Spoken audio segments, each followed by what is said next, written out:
Hey there, this is Dan. You're watching the Salty Sea, and we are still on the grind. We're so close to being done with every single faction in Warcry. We're talking starter lists for all of them. It's been a little while since I posted.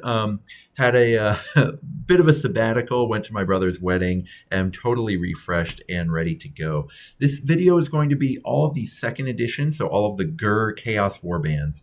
We're talking Rotmire Creed, Horns of Hashut, Jade Obelisk, Chaos Legionnaires, Claws of Karanak, which is spelled wrong there because that's how we do. We can't afford quality control on this channel. Structure, each of these factions, I'm going to do it a little differently for the bespoke factions than I do for the AOS ones. Every faction is going to have either a 2-box build or a 1-box and an ally build, and then I'm going to come in with either a competitive list or kind of a silly fun list, depending on kind of what that faction's good at. So let's start with Rotmire Creed, also known as Rotmire Creed. They are so cool. They're a new look for Nurgle. They're like fit and shape Nurgle, which is kind of fun. One thing that's really cool about them is that most of their fighters have a legitimate role that you'll like be playing them and actually enjoy the fighter and be happy with what they're doing. Bloated ones, outcasts are good. The Witherlord isn't a tax. The Witherlord actually, does things for 175 points. The bloated ones, you can either get like a really combat heavy bloated one, or you can get kind of like a tricksy netting bloated one. The outcasts are like totally functional chaff. It's pretty cool. They also have some reasonable abilities. Like I said before about the hooked net bloated one is pretty solid. And then lethal injection is a really fascinating ability that on its own makes the Witherlord pretty good, and something that I've legitimately considered allying in to other lists, which is cool. One lowlight is carrion catchers are absolutely terrible. So don't throw yours away, because that means that they'll be incredible next edition, which is only 18 months away. 18 months is a long time, but it passes quicker than you know. Let's have some existential sadness there. Okay, so the one thing that's kind of sad about them is their super cool ability mechanic. Now, they do have good abilities, like I said, hooked net, lethal injection, but they have a really cool mechanic how everything is made where you're really supposed to be using Gruesome Harvest and like going killing things, like filling up your meter. Like think of it as like a Final Fantasy limit break, right? You're supposed to be like filling up your leader like a Street Fighter thing, and then emptying the meter to get like the very most out of some of your abilities.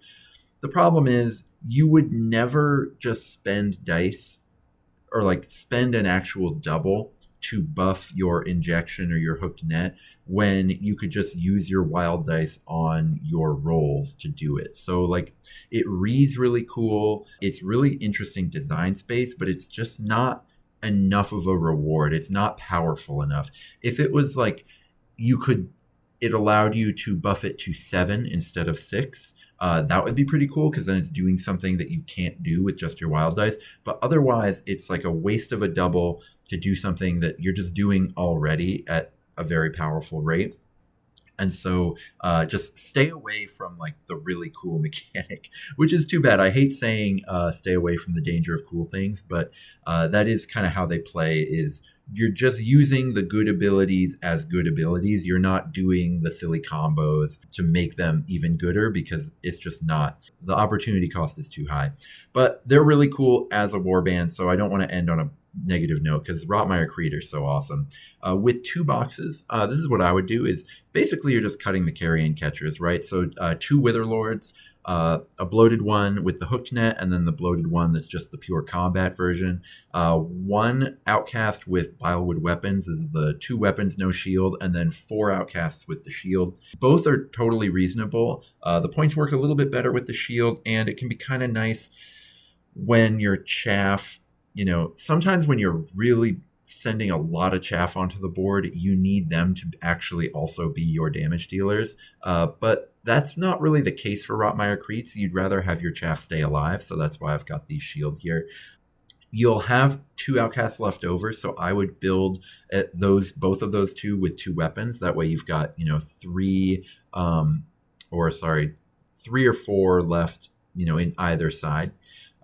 This is a pretty effective warband. I've seen actually something very similar to this go 3-1 at a tournament. It's really slow, but you've got your 2-inch reach on the Witherlord, and it moves 4, and it's not nearly as slow as other Nurgle stuff that's out there. Just because this is fit Nurgle, this is in shape Nurgle. They skip leg day sometimes, but not every time. They're out there moving around the swamps. So your move 4 is going to be okay. You don't really need an ally for them. Now, an ally does make them better, in my opinion, but you can function pretty well without one, which is really cool. If I were going to get competitive, I would kind of sneak down. I'd probably cut that second Witherlord. Like I said before, the Witherlord is not a tax, but I don't think I'd be super excited about running 2 of them. So then I would just go for a Spheranx or a FOMO Crusher. Which one you want really depends on what types of missions you expect.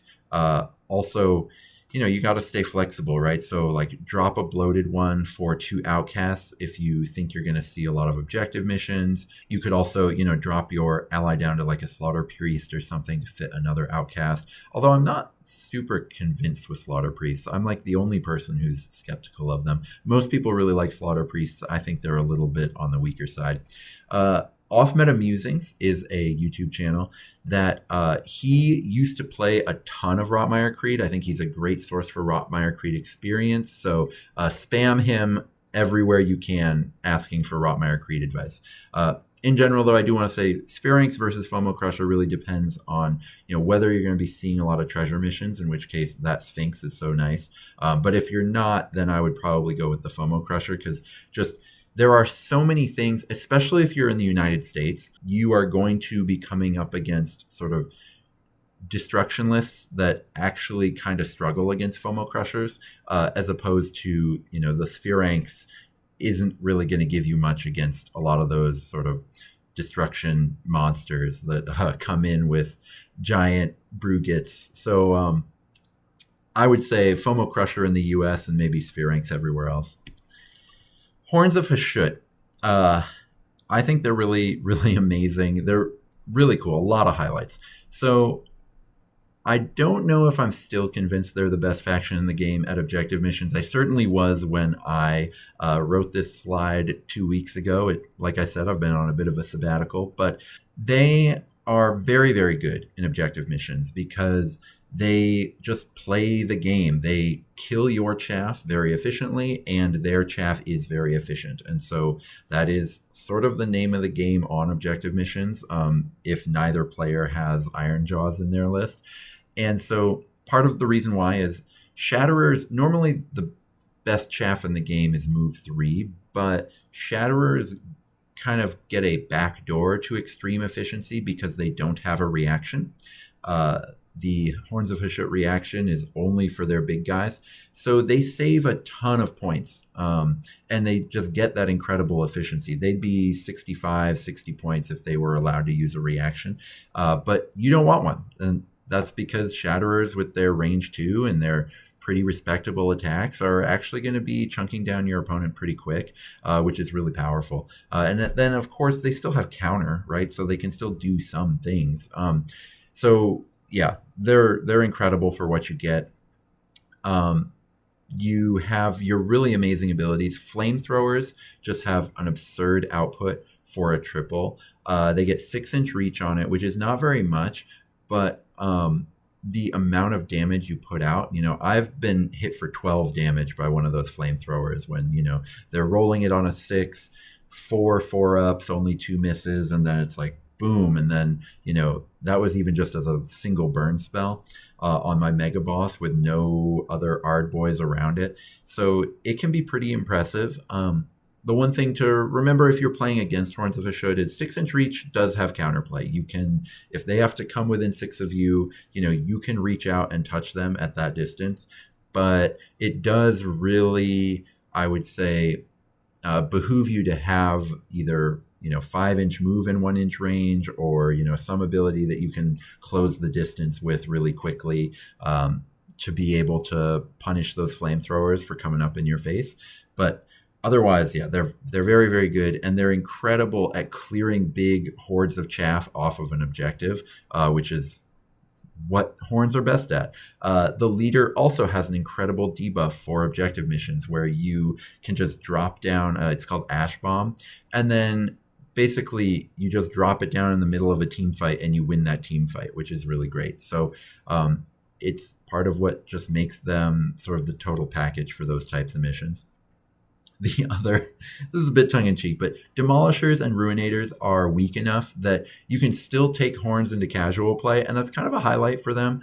Something like Soulblight Gravelords, the only way to really take Soulblight Gravelords into casual play is to like super invest into Cursed City models or into Underworlds fighters that are really bad. Like you have to really go off the beaten path to find a casual way to play Soulblight Gravelords. But the same is not true for Horns of Hashut. You can just take one box of Horns of Hashut and they're going to be pretty bad because it's that one box is full of Demolishers, it's full of regular Ruinators, and those are not very good. And so one box, it is sort of a low light where one box is mediocre, but it's kind of a highlight too because you can play friendly Horns if you're really into Horns. Though I know a lot of people who don't like the aesthetics and only play them because they're so good, which take that with whatever attitude you want to. I put for lowlights, they're only slightly above average at other mission types. That Ash Bomb has real play in non-objective missions. The Flamethrower has real play in non-objective missions. And the Shatterers are so cheap that you can usually get a really good ally in if you're interested in non-objective missions. So you do have a lot of tools there. But it's true that your leader is, not scaring anyone in combat and things like that. So there is, you're not just like guaranteed to win all the time. And so they do have weaknesses, which is why I've kind of backed off. I think in my last tier list, I put them number 1 because they were a little bit unexplored, and the first few people to try them did really, really well and were really impressive. And now I think they're very good, but I wouldn't put them sort of as a number 1 boogeyman of the game anymore. If I were going to do 2 boxes of Horns, I would do a Ruinator Alpha with Flail, 2 Demolishers with Flame Hurler, 2 Ruinators, and 6 Shatterers. I'd be kind of antsy to get rid of those 2 Ruinators, but they're at least doing their job here of putting in some melee damage, giving you a little bit of a counter punch for when your opponent actually gets into you. Maybe stand your Ruinators next to your Demolishers to at least get a few attacks in when they finally close with your Flamethrowers. I would be looking to replace those Ruinators with a Bloodkind with 2 axes. Any Etsy Minotaur model will do for that. You have a ton of options that are really cool. But this is a really powerful list, and you could just go to a tournament with this and do great. So feel free to give it a try because this is a really impressive faction when you get to playing it and learning how it works. If you want to get competitive with it, I think it really depends on what kind of pack you're facing. Now, one of the things about being so naturally good at objectives, yes, they are dominant in those types of packs, but it also lets you kind of invest differently and still sort of overcompensate and then still be pretty good in more balanced mission packs too. Like you can invest out of objectives and still know that you're pretty well covered. So let's just talk about a pure objective pack, something like the Rumble pack, right? I would go with 1 Ruinator Alpha, 2 Demolishers with Flame Hurlers, 7 Shatterers, and then a Slaughter Priest. I know I just got done saying that I don't think Slaughter Priests are that good, but in a objective-focused mission pack where you are pulling things into the Flamethrower kill zone, I think it is powerful. Those Flamethrowers are just the number 1 thing you can be doing in a swarm versus swarm objective mission. So the Shatterers on their own are just going to outscore anyone who's not playing a swarm, and then your Flamethrowers are going to win your swarm v swarm battles. And the Slaughter Priest, pulling things in to make sure that you get their leader in the kill zone or get, targets that you really want to bring down, into the areas you want to bring them down in. For a more balanced mission pack, first thing I'd do is get rid of that Slaughter Priest. I'd go with still 2 Demolishers with the Flame Hurler. This time I'd only go down to 3 Shatterers and have a Foamoid Crusher. And then I'd either have an Aspiring Champion, which is the Chaos Warrior leader, or a quote-unquote Mighty Vice leader that's +1 strength on the Slaanesh fighter. And it's really, the Vice Leader has a 5 attacks that when you give it +1 strength is a lot less likely to suicide into counter. And it also has a little ranged attack. So if you're expecting things like treasure missions, a Vice Leader is actually a really useful sort of spending of 160 points. And then if you're expecting lots of big punch-ups in the center, that Inspiring Champion will do a surprising amount of work in little punch-ups. As long as you don't run him straight into like a Gutlord or something, he's great at sort of fighting chaff with no remorse, things like that. He can go toe-to-toe with a lot of utility leaders that sort of they cast their spell and then they find themselves in combat afterwards. And you have other spellcasters around here like your flamethrowers and your Ruinator Alpha throwing Ash Bomb everywhere. So then having that Aspiring Champion to just like win a small side fight somewhere on the board can be pretty powerful. So I would really, depending on what kinds of missions I was looking at, I would lean between those two. And then of course the FOMO Crusher is just the ultimate enforcer in chaos. And I think this would be a really powerful list. You've got 8 models, but you've got very tall talls and some very small smalls. You have your FOMO Crusher and the 3 Shatterers to give you like a wide variety of different types of activations, and that's really powerful. So Horns of Hashut are the real deal competitively, and give them a try if you like them. If you don't like them, don't worry. There's other competitive factions out there, but they are very good. Let's get into Jade Obelisk. They're really interesting, and I play them a lot, so I've perhaps been a little bit too critical here because I think they're really cool, but I do get frustrated with them sometimes. So under highlights, they have incredible efficiency in certain pieces. So like Desecrators are the most damage efficient thing in the game. They just have overwhelming damage per point. Like it is absolutely preposterous how much damage they do. And then the Obelisk Bearers and the Leader have excellent wounds per point. So they are very, very durable. And it's cool how you can really go either direction. They also have a really good damage boost double. Anytime you have a double that just it only buffs damage, usually it's going to be bad, but if it's more effective than Onslaught, or sometimes in this case like twice as effective as Onslaught, then you really have my attention. And that's what they get with their damage boosting double, which is really great. So you can build to really overwhelm your opponent with the amount of damage you can put out. Now the issue there is actually in practice putting that damage where you want. So first, they're very slow. They're all move 3. And I don't mind move 3 when it's chaff because I spread out across the board and now there's nowhere you can go where I can't touch you, right? But these, because they're 100 points, the opponent really gets to choose the fights. And the Desecrators, they have the overwhelming damage efficiency, but they are very glassy. They fall down so fast. And having slow glass cannons is not nearly as effective as fast glass cannons because your opponent can just not fight your slow tanks and just choose to fight your slow glass cannons. And any smart opponent will be doing that all over the board, and you will have very little agency over kind of how those fights play out. The one fast fighter is this little Zinchi bird here on the screen, and it is a very odd and awkward piece to use. And so, feel free to experiment with it in your own games, but I find it's very weird. The abilities that they have are not worth playing. The heal is completely pointless because you just die in massive chunks anyway. You don't have a lot to heal with.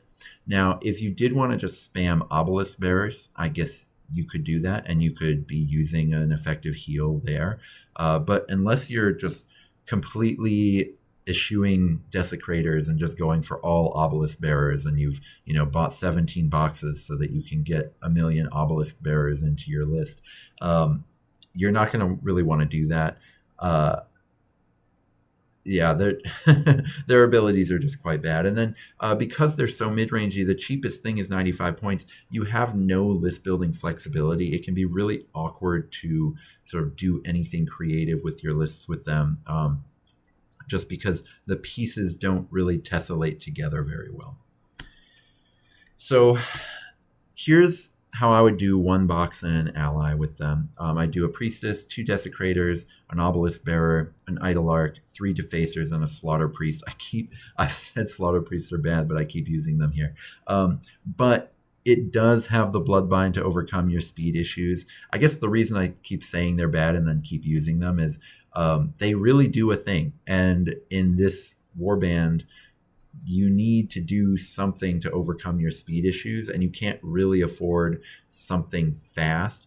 It'd be nice to get rid of your defacers, though, which can be a real issue. And so with a little bit of sort of converting, I was able to make 1 box of Jade Obelisk into this with an ally, which I like a lot better. So a Nephrite Priestess, 4 Desecrators with War Pick, although I think with 1 box you need to do 3 war picks and 1 hammer, which is fine. I've done that and I feel totally fine with it. And then 2 obelisk bearers, and then a Sphinx or a Fomeroid Crusher. I think I like the Fomo Crusher better, but the Sphinx can be pretty amazing. This leaves you 15 points if you play Divine Blessings. You have a lot of options there. I think a lot of different people have come to this list independently, which is great. I think this list, from playing it quite a bit at my LGS, is about 85% there. It is very good. You are doing a ton of damage. You just have that issue, like I said, of your opponent has a lot of flexibility to go engage the Desecrators, avoid the Obelisk Bearers because they're not going to be able to kill those efficiently anyway. And then, you get a lot of play onto them too. I mean, you have these incredible damage pieces. Your Fomeroid Crusher or your Sphinx can be either engaging or netting their scariest threats, things like that. But it is a list that is easy to play against, which can be a rough thing to pilot. It's very difficult piloting lists that are easy to play against. And so it's tough for me to figure out if this is just, it needs one little change somewhere that'll fix everything, or if these are just Jade Obelisk's limitations. That's, I think something that's out there for people to figure out. But any faction that is the best in the game at something, and this faction is the best in the game at damage efficiency, is worth tinkering with. But I've certainly slowed down my tinkering with them because I've yet to come with like the breakthrough that makes them able to rock the competitive scene. They're just good, which is not a bad place to be. I mean, this is the factions that I actually play, I'm just too down on because I get into this little thinking hole with them, but they are good. I mean, when I say 85% of the way there, I mean like 85% of the way to something I would unironically bring to a tournament that I was trying to win. If you don't care about winning the whole tournament and you just want to have a chance in every game, this list will have a chance in every game you play. So that's great. So Jade Obelisks are good, and it's up to other folks. This is as close as I've come. It's up to other folks to figure out if they can get past the hump into something like that's better than good. Here's a little twist that's probably worse, probably because it has that slaughter priest. I can't believe this is what happens when you make all your slides 2 weeks before you record. But here we're getting sort of very combo heavy, and we're actually reducing the amount of actual Jade Obelisk fighters we've got. But a priestess, 3 desecrators, a bearer, a raptorist, and then a slaughter priest and a chaos lord. Now, the Slaughter Priest is a lot less embarrassing when it's getting buffed up by a Chaos Lord because it's got those 3 high-impact attacks. So you're very high risk here. You can pull things into a team fight and then crack your Chaos Lord to... Well, actually, you probably want to do it in reverse order. Crack your Chaos Lord to get these big bubbles. The Chaos Lord's damage buff affects itself, so it's in my opinion, the best AoE damage buff in Chaos right now. And then, you can pull things in with the Slaughter Priest and attack them with a buffed Slaughter Priest, things like that. The Chaos Lord's +1 damage makes those Desecrators like absolutely absurd. And so now your opponent has a ton of pressure to one-shot kill them. And if they don't one-shot kill them, whatever is engaged with them is dead. They will take out things that are twice their points value when they're being buffed and they didn't die right away.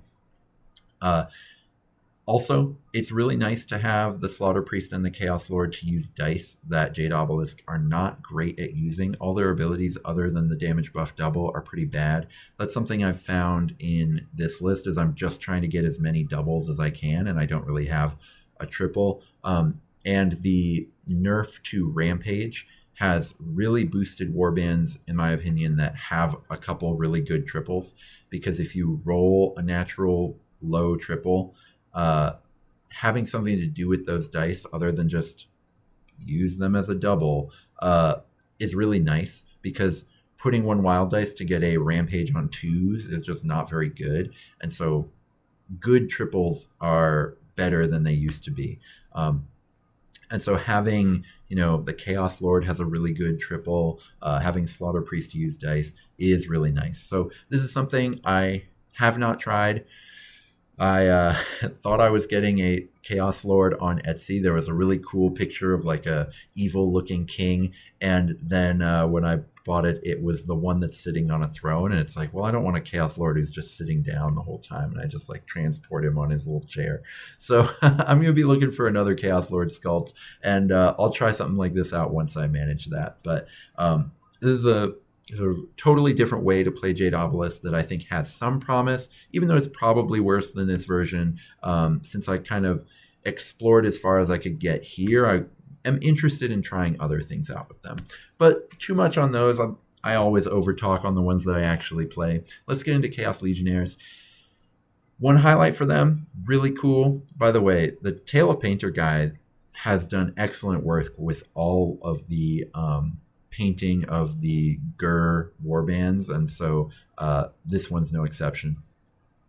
The leader avoids some of the classic bespoke problems where he's got T5, he's got 2 extra wounds, so he doesn't fall down nearly as quickly, and he's someone who you actually don't mind sort of wading into big team fights, and I think that that's really valuable. It's really nice anytime you have a bespoke faction where the leader doesn't feel like a tax. Jade Obelisk are a problem that way, where the priestess doesn't suck. I mean, she's only 105 points, which is really nice, but because you're supposed to have her for her sweet support abilities, but all those abilities are unplayable, so she does feel like a tax. And the same is true, Horns, their leader is a support wizard. Not really a tax, but not great. But a lot of the original bespoke leaders just don't feel good. And I would say the Decuri arc in Chaos Legionnaires sort of avoids that problem. Hornhelms are a very reasonable pile of stats.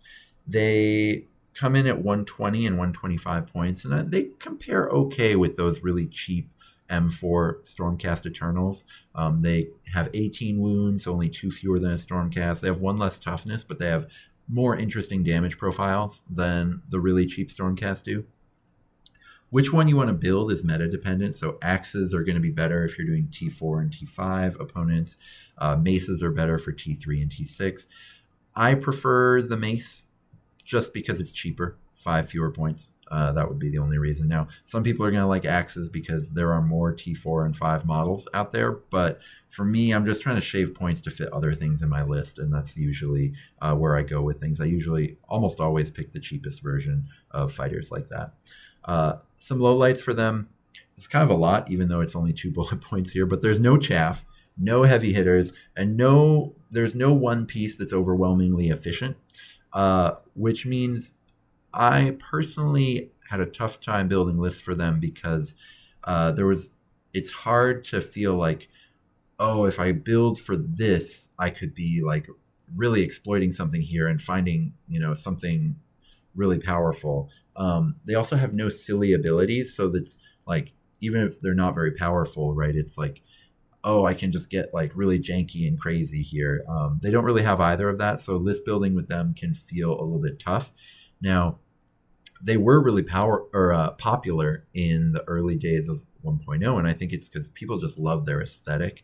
And so if you have an amazing aesthetic that people love, you don't need to have like weird, cool mechanics that Johnnies like me can get into, because it's just, well, it's a different type of Johnny, right? It's like painter Johnnies get really into them. As far as abilities, they don't have any silly cool ones, but they do just, Brutal Swing is just, oh no, this is the really bad one. So they have a really good burn spell that's just a burn spell. But Brutal Swing is really annoying because it's the one that boosts their crit damage, but it does it on a fighter with only 3 attacks, so you're never going to roll any crits. So it's just like so stupid, because all those crit damage boosters are only good if you feel like you're going to roll 2 crits, right? If you've got like 5 dice that you're rolling or 6 dice that you're rolling. Otherwise, they're unplayable, and so this one's just like really painful to watch.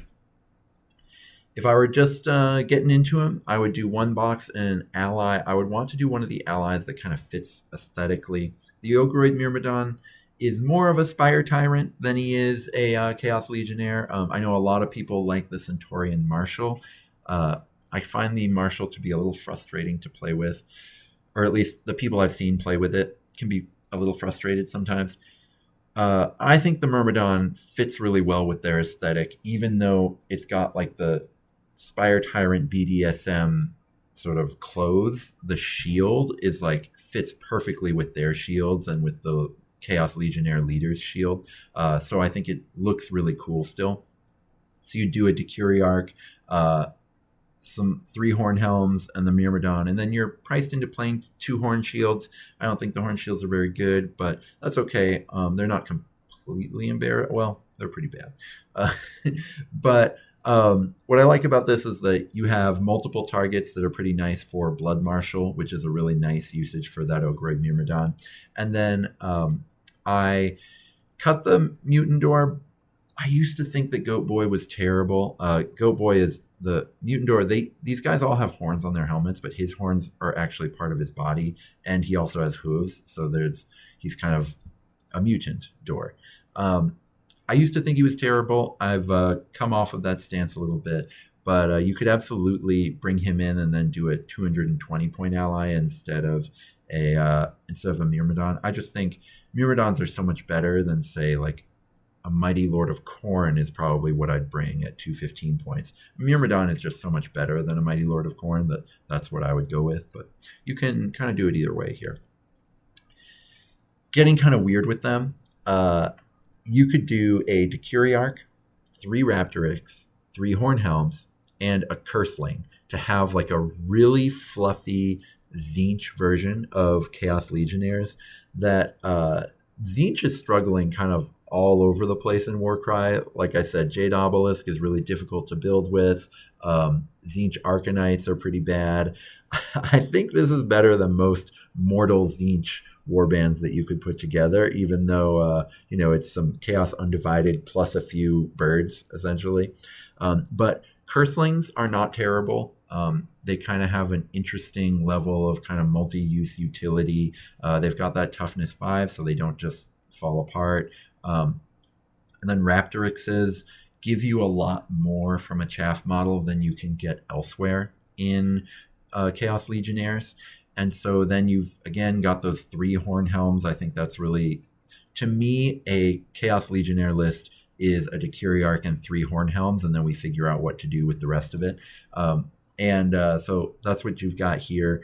You can also do kind of the same thing, but you replace the Raptorixes with Warhounds, and then you do a Pack Lord from the really funny Claws of Karanak, which are, mostly struggling, but Pack Lords are not terrible. And so you could get this same vibe for Khorne, and I think that would be really fun and just a really sweet way to go into some casual games, or, to just like play a sweet janky list at a local friendly tournament, something like that.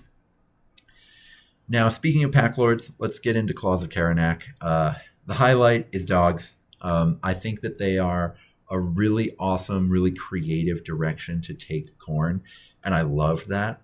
The lowlights is just that all of their fighters are bad, and all of their abilities are bad, which is really rough. The pack lords, okay, it's tough because if you're a worse version of a fighter who's pretty darn good, I think Heart Eaters are. Whenever I play against someone who's playing Untamed Beasts, I'm always impressed with how much their Heart Eater, which is the Untamed Beasts leader, how much that guy is achieving on the board at any given time. I'm always impressed with him. Pack Lords are the same thing, but 5 points more expensive. The reason they're 5 more points more expensive is that GW thinks that the abilities for Claws of Karanak are like unbelievably strong, and so they just give you an extra tax because your abilities are so good. The abilities are unplayable. Every ability in Claws of Karanak is unusable, and so that's why they're so bad. But the Pack Lord doesn't like completely suck. He's just 5 points more expensive than a very good fighter and has the exact same profile. So if you've got the extra 5 points, it doesn't actually make a difference to you. So the Pack Lord isn't the worst, but everything else is the worst. Their chaff models are these like 90-point do-nothing fighters that you'd be really excited about at 60 points, but that's how far they have to go.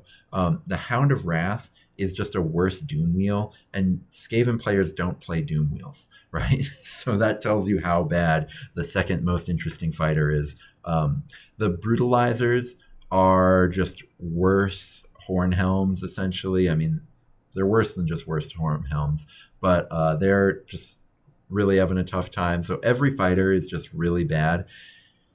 And the reason is, of course, these abilities, and the abilities are all unplayable. So abilities that trigger on a kill are bad unless you know you're going to get kills, right? So fighters that cost more than, say, 250 points are really good with all of those on-kill abilities, because as soon as you get close to the enemy, you're going to be able to get a kill somewhere. And so you can move, attack, one-shot kill a really cheap model, or you can start off in combat with something else, attack it twice, kill it, and then proc your ability and do something really amazing.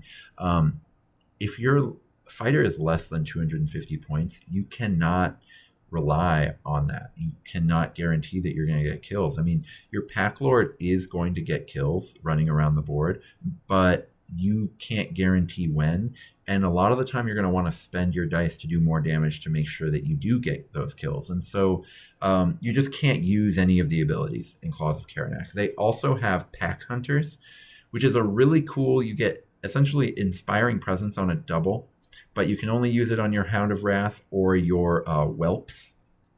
And the Whelps don't do anything, so you don't really want to use it on them.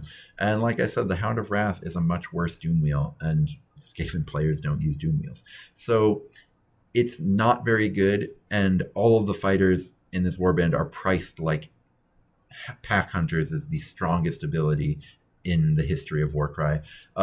You can see from how they did Divine Blessings, too, that I think the Games Workshop internal playtesters think that Inspiring Presence is way better than the Warcry community thinks that Inspiring Presence is. So I'd love to have that conversation about why they think Inspiring Presence is so good, because it's not just me, is it? I mean, I have not found Inspiring Presence to be very inspiring. You essentially spend a whole triple to get no increased output. So you really need to kill the thing. You need to be winning the game off of that triple right now. Otherwise, you just lose the game because you spent triple not improving your output at all. And so I'd be very curious to see how they value it that high. Or if anyone else, just like, if there's anyone out there who finds themselves using Inspiring Presence in almost every game, I'd be very curious. So let's talk about some things you can do with Claws of Karanak. Again, we're doing polls. These poll abilities in Chaos are kind of my go-to for when I'm doing silly things, because they're pretty wild to use. And the Great Ray Shaman, I think, is better than the Slaughter Priest because it's just a cheaper chassis for that ability. And then you get your Pack Lord, 2 Hounds of Wrath, 3 Pack Whelps. So everything can Pack Hunter everything else, which is great. And so you can pull something so they can't get away, and then, most of the time you're going to be doing this without the pull. You can just sort of try your pack hunter combos and see how many things you can chain together, all attacking at once before your opponent gets to respond. And I imagine, for example, like in narrative, once you have an artifact on one of your Hounds of Wrath, something like that, this could be pretty crazy. But you're going to have to do a lot of work to make it happen. So this is kind of the setup that I would do if I was trying to play that way. But man, it's a big hill to climb. Another way to play Claws of Karanak would be instead to just go full fluffy. And I present to you the Karen Guard. So have a Pack Lord at 205, and then Karanak is on the same base as a Varen Guard. And you can play your Karanak. I think stats-wise, it fits perfectly. 3 attacks for 1 attack for each mouth. You get the ability to boost up your attacks, which is exactly like, Karanak is really hungry right now, so he's really biting, something like that. I've played with Karanak as a Varen Guard in a Demons of Khorne list, and the list was trash, but Karanak is great. And so I think you could have a lot of fun with this. If I were doing it, I would only have 3 Pack Whelps just for the cheap abilities, the cheap activations. You could certainly go with 3 Raptorics as well to kind of get some more points in your list.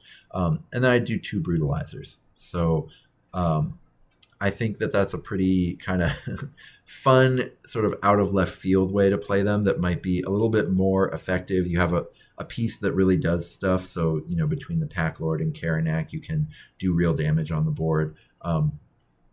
Yeah, this is where I'd go with them if I had to play them sometime.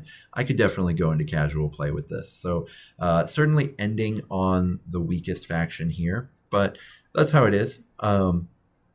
They're cool, and I can't wait until they get a little bit more support in the next points adjustment we get. If they do get more support, who knows? So that's all I've got for the Chaos Ghur factions. And in the next video, I'll be doing all of the non-Chaos Bespoke factions from 2nd edition. And hopefully by then we'll have the rules for all of the 4 brand new ones that came. And so we can do those too and finally be done with the series, which would be pretty exciting. So we're getting close to the end. I will finish it out. And until then, may all your rolls be crits.